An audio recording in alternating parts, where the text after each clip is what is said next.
కాంగ్రెస్ ప్రభుత్వం ఏర్పడి 2 ఏళ్లు కావస్తున్నా ఆ జిల్లాకు పదవి రాలేదు. మంత్రి పదవి రాకపోయినా అంతటి హోదా కలిగిన కొత్త పదవి దక్కింది. అయినా ఆ జిల్లా ప్రజలు సంతృప్తిగా లేరట. రాజకీయ సమీకరణాలు కలిసి వస్తే అంతకంటే పెద్ద పదవి ఆ జిల్లాను వరిస్తుందట. అన్ని అనుకూలిస్తే జిల్లాకు పెద్ద పదవి దక్కనుందట. డిసెంబర్లో తెలంగాణ రాజకీయాల్లో మార్పులు చేర్పులు ఉండే అవకాశాలు ఉన్నట్లు ఢిల్లీ నుంచి సంకేతాలు వస్తున్నాయి. దీంతో రాజకీయ వర్గాల్లో సరికొత్త చర్చకు తెరలేచింది. ఇందుకీ ఆ పెద్ద పదవి ఏంటి? ఆ జిల్లాకు చెందిన నేతకే ఆ పెద్ద పదవి వరిస్తుందా? అసలు అధిష్టానం మధ్యలో ఏముంది? ఎవరా నేత? చూద్దాం.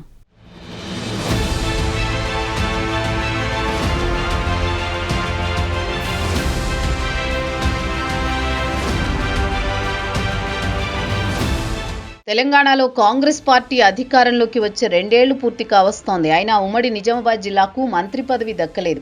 కాంగ్రెస్లో అందరూ హేమాహేమీలే ఉన్నా ఆ అదృష్టం మాత్రం ఎవరినీ వరించలేదు. ఉమ్మడి జిల్లాలోని 9 అసెంబ్లీ సెగ్మెంట్లకు గాను గత ఎన్నికల్లో 4 చోట్ల కాంగ్రెస్ ఎమ్మెల్యేలు గెలిచారు. బాన్సువాడలో గులాబీ పార్టీ నుంచి గెలిచిన మాజీ స్పీకర్ పోచారం శ్రీనివాసరెడ్డి కూడా కాంగ్రెస్లో చేరడంతో ఆ పార్టీ బలం 5కు చేరింది. కాగా తెలంగాణలో ఏ పార్టీ అధికారంలోకి రావాలన్నా నిజామాబాద్ జిల్లా కాంట్రిబ్యూషన్ ఖచ్చితంగా ఉంటుంది. అంతేకాదు ఏ పార్టీ అధికారంలోకి వచ్చినా తొలి విడతలోనే మంత్రి పదవి తప్పనిసరిగా ఉండేది. అయితే ఈసారి మాత్రం రేవంత్ రెడ్డి కేబినెట్లో చోటు కోసం ఎదురు చూడాల్సి వస్తోందట. జిల్లాకు చెందిన మాజీ మంత్రి సుదర్శన్ రెడ్డి, కొత్తగా పార్టీలో చేరిన మాజీ స్పీకర్ పోచారం శ్రీనివాసరెడ్డి, పీసీసీ అధ్యక్షుడు మహేష్ గౌడ్లు మంత్రి పదవులు ఆశించిన వారే.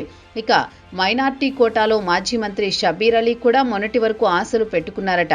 నిన్న మొన్నటి వరకు సుదర్శన్ రెడ్డికి కేబినెట్లో బెర్త్ ఖాయమనే ప్రచారం జరిగింది. కానీ ప్రత్యేక హోదాతో ఆయనను ప్రభుత్వ సలహాదారులుగా నియమించింది అధిష్టానం.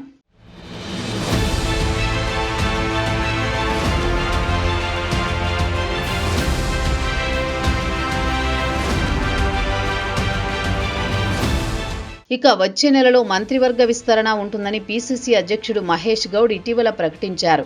ఈ నేపథ్యంలో తెలంగాణ రాజకీయాల్లో మార్పులపై రకరకాల చర్చ జరుగుతోంది. పీసీసీ అధ్యక్షుడు మహేష్ గౌడ్కు డిప్యూటీ సీఎంగా ఛాన్స్ ఇచ్చే అవకాశాలు ఉన్నట్టు తెలుస్తోంది. అదే సామాజిక వర్గానికి చెందిన మంత్రి పొన్నం ప్రభాకర్కు పీసీసీ పగ్గాలు అప్పగిస్తారని ప్రచారం జరుగుతోంది.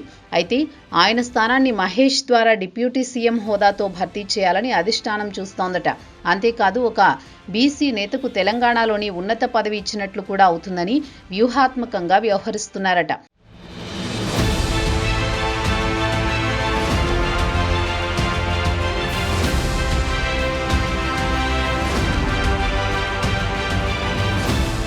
మరోవైపు జిల్లాలో మంత్రి లేని లోటు కూడా పూడ్చవచ్చని భావిస్తున్నారట. బీసీ డిక్లరేషన్ అమలు, బీసీ రిజర్వేషన్ల కోసం పోరాటం చేస్తున్న కాంగ్రెస్కు ఈ దెబ్బతో వచ్చే స్థానిక సంస్థల ఎన్నికల్లో కలిసి వస్తుందని అంటున్నారు ఆ పార్టీ నేతలు. ఒకే దెబ్బకు 2 పిట్టలు అన్నట్టు మరో వ్యూహం కూడా ఉంటుందట. ఇందులో ఓవైపు మహేష్కు పెద్ద పదవి ఇచ్చి నిజామాబాద్ జిల్లాకు ప్రాధాన్యం ఇవ్వడం, కరీంనగర్ జిల్లా నుంచి 3 మంత్రులు ఉండగా ఒకరికి పార్టీ పదవి ఇచ్చి అక్కడ 2ని కొనసాగించాలని చూస్తున్నారట.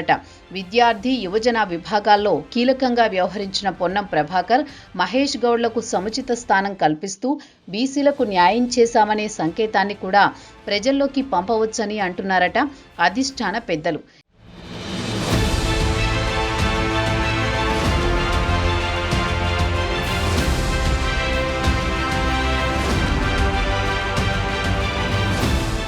ఏది ఏమైనా స్థానిక సంస్థల ఎన్నికల ముంగిట్లో కేబినెట్ విస్తరణ, మార్పులు చేర్పుల వ్యూహం ఇప్పుడు రాజకీయ వర్గాల్లో ఆసక్తికరంగా మారింది. హస్తిన పెద్దల వ్యూహం ఏ మేరకు ఫలిస్తుందో వేచి చూడాలి మరి.